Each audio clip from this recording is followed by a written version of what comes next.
So our Shared Decision-Making Council Pathway to Excellence, that's an international accreditation system. It acknowledges hospitals who put their nursing and midwifery workforce at the forefront. So this system understands that in order to deliver excellence in patient care, you must first have a workforce that is enabled to deliver that. Okay, and the Shared Decision-Making Council works in line with key themes, along with the Pathway to Excellence. The main key themes for the nursing and midwifery strategy are the start of our journey for the Pathway to Excellence. Shared Decision-Making Council is not just one factor of the strategy, it can be linked with all the other themes as well. These include excellence in patient care, leadership, nursing and midwifery recognition, well-being, professional development and lifelong learning, shared decision-making, which we're part of, and the workforce of the future. Which is very much us, we hope. So these are the questions that we asked ourselves when we were setting this up, and we wanted to be involved and we wanted to be heard, and we are fortunate enough to be able to answer yes to all the questions that you can see there on your screen. So we're both student midwives, we do want what's best for our service users, we want to interact with our service users as well as midwives and other staff. We're very passionate about initiating change, which is why we took on the roles that we've taken on in the council. There's areas that we think we can improve, both for service users, for midwives, for other staff, and for students. We're now involved in the decision-making at the host site. We now understand how it works and how it can impact on our learning, our practice, and the quality of service that's being delivered. Okay, so you might be asking, what is Shared Decision-Making Council? Well, I'll tell you a bit about it. It empowers healthcare workforce, it implements change, it improves patient care, it improves patient safety, it improves work environment, and it improves staff well-being. So at the forefront of all of this, we think that staff well-being is very important, not just, coming to work every day and getting your work done and going home, but also being happy and fulfilled in the job that you do. So we feel that shared decision-making as student midwives allows us to fulfill that part. Yeah, absolutely. And it's something that NICE is very passionate about, and it's NICE actually states that the leading organisations in our health service are joining forces and committing to the future that will see improved patient-centred care for everyone. It's not just about the words on a page, it is about making it happen and ensuring that shared decision-making becomes an essential part of every medical practice. So our Shared Decision-Making Council contributes to the Trust's vision and objectives. It initiates and implements change because we can find out which areas need work, what we can do to contribute to this, and how to get it started. It makes us accountable for our decisions that we make.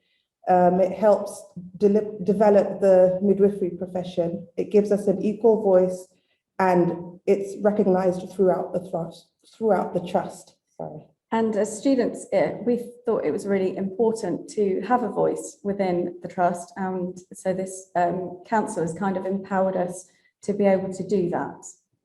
I don't think there are many other students who can say that, they're asked how, if they're in clinical placement, what they'd like to do to improve that the work that they do, or how what they do impacts the women and the people that they care for. So I feel that the Shared Decision-Making Council allows us to do that, and I think that's really important. Absolutely. So how does it relate to the Nursing and Midwifery Council Code of 2018? This suggests that effective practice can be achieved through sharing skills, knowledge and experience for the benefit of people receiving care, as well as colleagues, by engaging in discussion and informed debate whilst respecting people's views and opinions. And we've had a lot of discussions and a lot of informed debates, particularly within our council, mainly as to what we can improve for everybody. It's not just that we want to improve things for students, we want to improve things for the midwives that are working in the unit and for the service users that are here as well. And we know how important the NMC code is, because it doesn't only protect the people that we look after, it protects us as well. So that's why everything that we do has to be in line with the code. So what we hope to do for our trust is promote equity, shared learning, greater engagement, improve student satisfaction, and better patient care and experiences and safety within the clinical environment. We will go on to share with you some of the projects that we're currently working on. But one of the things is that we don't feel that necessarily we get to meet all the students from all the different cohorts that are coming in. So we want to be able to get to know one another from all the different cohorts, not just be as a group of third years or second years or first years. But also the point about giving us a voice, I think it's really, really important. That's exactly what the Shared Decision Making Council should do. And that's exactly what it's doing for us. Yeah. So we are structured, we had our first meeting at the end of January, so this has taken off really quite quickly, hasn't it? For each cohort is represented from a university, and we have 3 intakes per year at the moment. So we have September, January and April cohorts, and we are getting every cohort represented because we think that's important. We did have 2 chairs and a deputy. We now have 1 chair and a deputy, so that's why we're here today doing this. We have dedicated time to hold meetings, and that counts as clinical hours, which for us is really important because we've lost a lot of clinical hours due to COVID. And in addition to this, during the meetings, we share ideas, we brainstorm what we can do, what we'd like to achieve, and how we can go about achieving those objectives. And even back to the clinical hours bit, because, you know, life happens, we've got children, we've got other things that come up. So being able to count this towards clinical hours, it allows you to sort of bank those hours that you've built up. Yeah. And then if something happens that you need to fall back on, you can use these hours. That buffer. Yes, yes. Yeah. So the benefits of a shared decision-making council for student midwives is that it's giving us a voice and a sense of ownership, which is something as a third year not massively had throughout my training. So coming into first year is quite nice for you because you've got that voice from the beginning. But it really has done that for quite a few of us in the council. It enables us to be part of trust-wide decision-making from the very start of our midwifery careers. We have both already attended one of the leadership councils where all the shared decision-making councils were represented, which was equally quite intimidating, but very exciting, wasn't it? We got to present to them as well, so that was really good. Yeah. We get fantastic support from our leadership team. It definitely improves our well-being. It gets us quite fired up and excited about the projects that we're doing, knowing that we can make a change for the better for everyone. We're working together as part of the multidisciplinary team, which is a key skill for any midwife, but that's really helping for us too. Gives us a direction in the delivery of our training as well. So we're going to have lots of opportunities, hopefully, to improve that for students and improve the care that we're providing.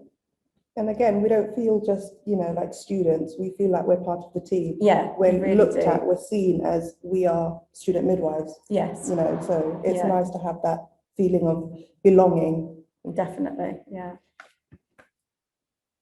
So here's some of our initiatives, which we'll go through together, I think. So the first thing that we wanted to do was fundraise for some equipment for the delivery room. So I don't know what your trusts are like, but every so often you are looking for that sonic aid or that thermometer and you just can't find one because they're all in use or they've all been put in a different room somewhere. So the first thing we want to do is fundraise, which we're doing as cohorts. So every cohort is going to have a different fundraising activity. We're going to put all of that money into a pot, and then we're hoping to raise money for sonic aids and thermometers so that every room on labour ward has those readily available to them and there's no panic or running around. But there might be other things also that we think that would be good to put in these baskets. So again, it's a work in progress. We're still thinking, we're still developing this idea. Definitely. So that's something that we will work to develop. Yeah.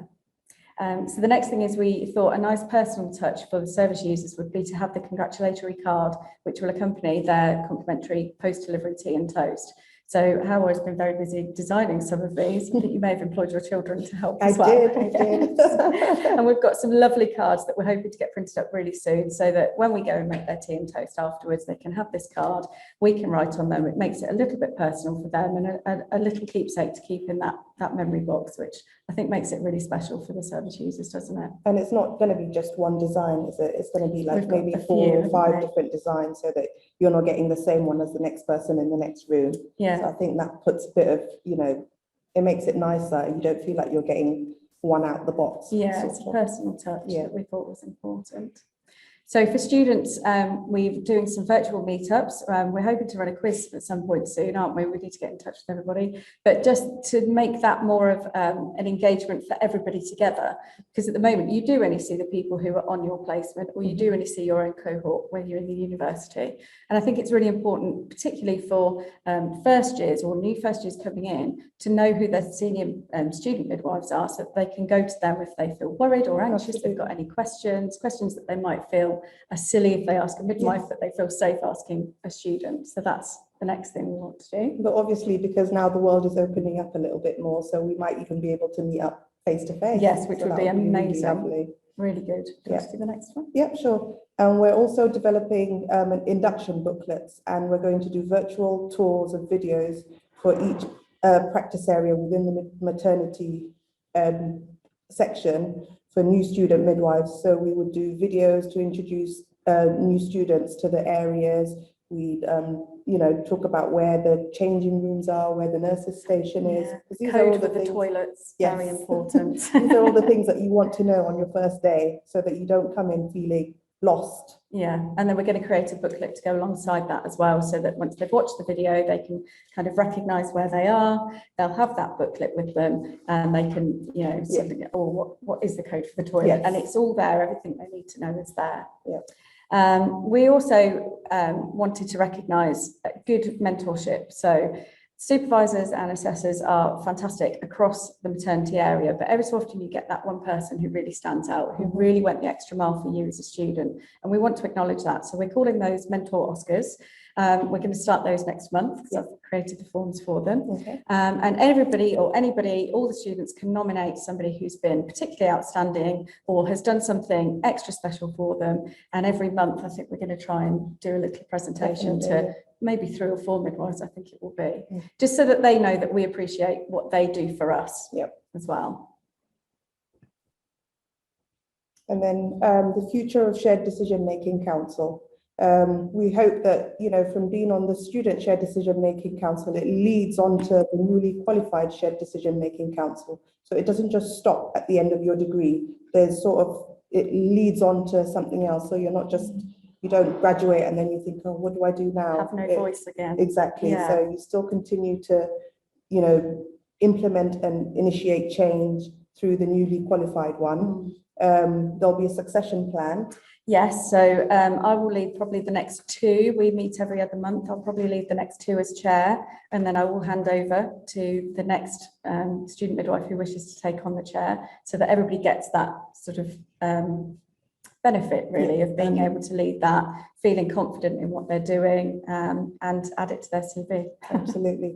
And then also connecting with other council with common goals, not just student midwives, but other nurses, other areas within the hospitals, and even reaching out further. So outside Northampton, Milton Keynes, Kettering, or even outside the county, that would be the dream. Yes, definitely. So thank you so much for coming and listening to us. If you've got any questions, then hopefully we will be able to answer them for you. Thank you very much. Thank you very much. I was merrily jotting down lots of questions here that I had, because this is a new concept to me, and I think you've now answered them all, but there is one from the audience first. So if I may, I'll do that one first, and then maybe come back and probe a little bit more with some of the things you highlighted. So this is from Lola. Thanks, ladies, some lovely ideas. I especially like the idea of all the cohorts meeting and getting to know each other, and the virtual tours for the students as well. I was wondering, oh, sorry, someone else just put one in. I was wondering, as we're all being encouraged to think green nowadays and minimise waste, if you have thought about this congratulatory card. That's an interesting one. Yeah.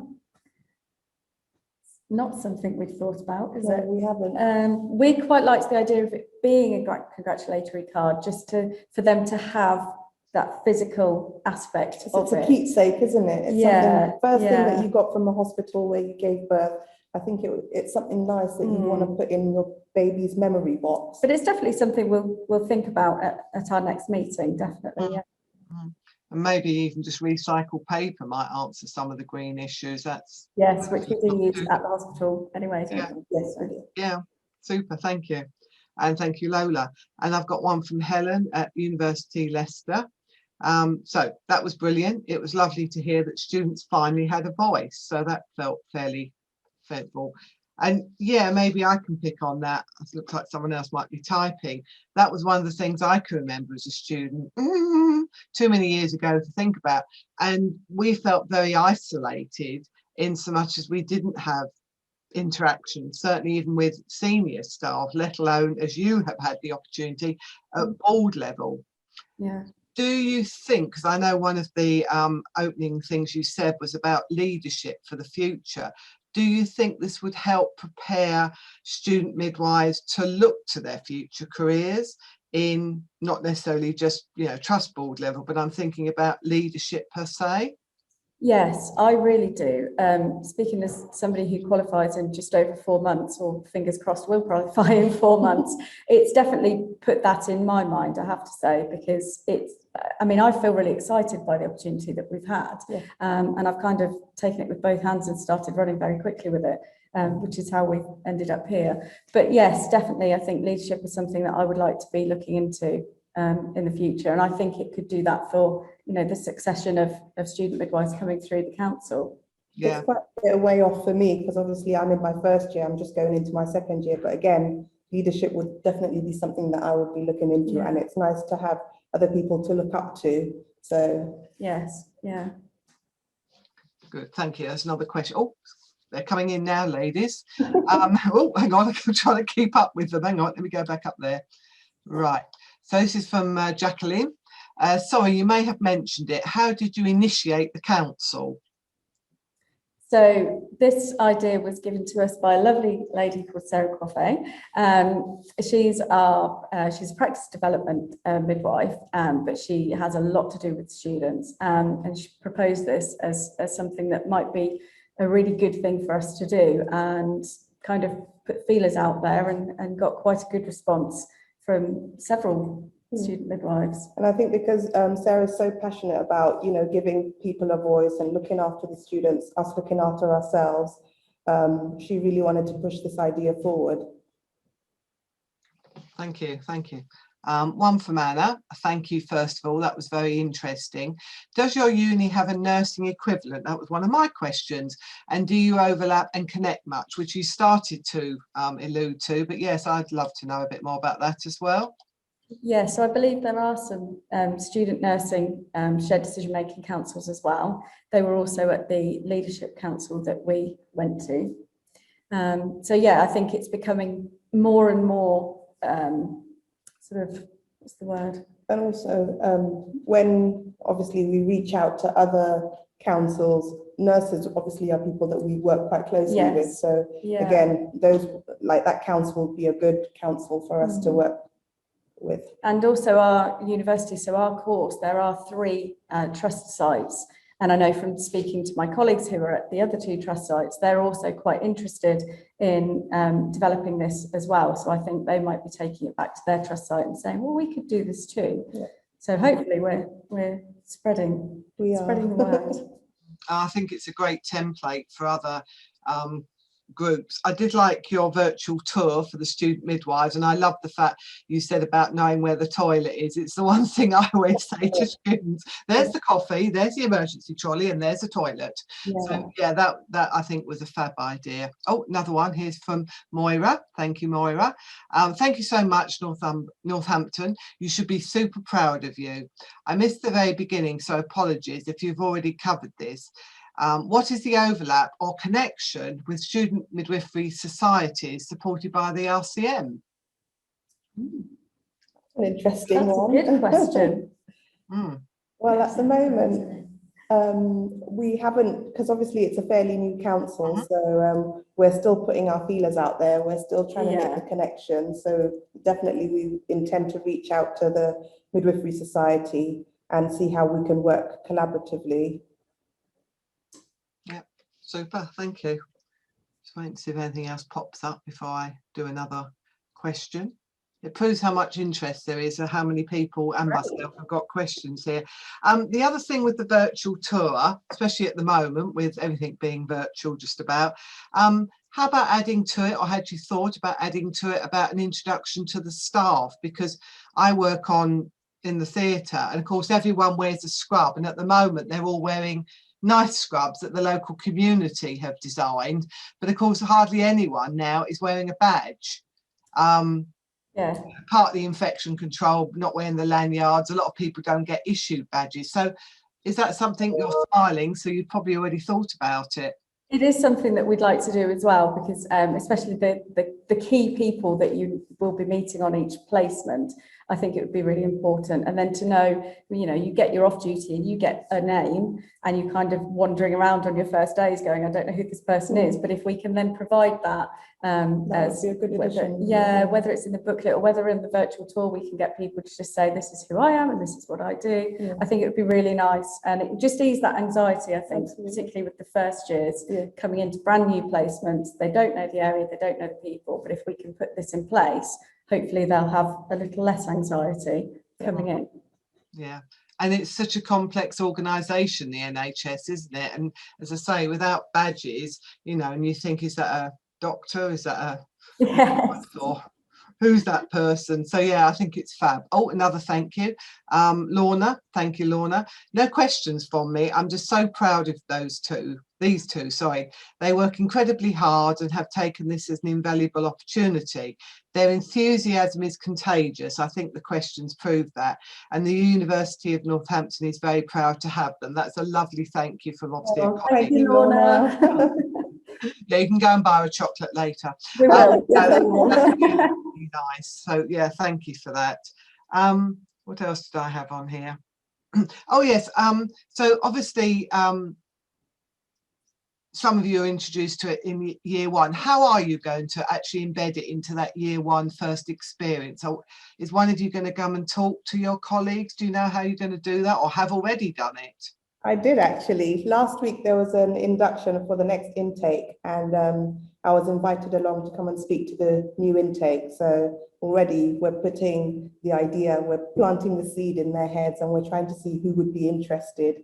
So already we're trying to recruit from the new intake. Super. And how does that recruitment happen? Is it pure self-selection, or are you nominated, or is it a combination? Again, it's because it's all fairly new, where we would like people to come forward if they're interested, because we don't know them, they don't know us. So it would be good if people could put themselves forward. But if we don't get much uptake, then I suppose we could look to the like someone like Lorna. Yes. Yeah. Yeah. Super. Thank you. Right. Just seeing if anything else pops up.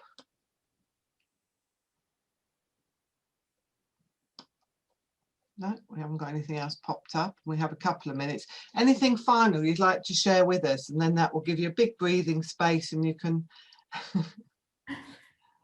Just thank you very much for having us. It's been an experience. And our Shared Decision Making Council, it's a really worthwhile initiative, and we hope that other people listening from other universities would take this back and see how they can implement it. Yeah, absolutely. I mean, I was at this conference 2 years ago as a shiny new first year and got very, very excited by attending all the talks and the conferences and everything else, never dreaming that I would be sat here in my third year presenting on Zoom at the same conference. So it's been a fantastic experience, and we're really, really grateful. And yeah, I think it's gonna fly, isn't it? We're definitely very passionate about this. And it's not something that we want to keep to ourselves. No, that's why we're here, to tell the world about it. Lovely. So, and of course, as you may have seen this morning, if you were able to see, when Sue introduced the day, you know, there are people from all over the world, yes, as well as obviously many from the UK. So I have to give you great credit, not just for your professionalism introducing this, but also on your presentation. And I'm sure we're going to see you fly the roost and hopefully lead the world. But please don't forget your grassroots, because we need midwives, and we need midwives with all the skills you two have just shown today. Thank Thank you you so very much. Thank you very much. Thank you and enjoy.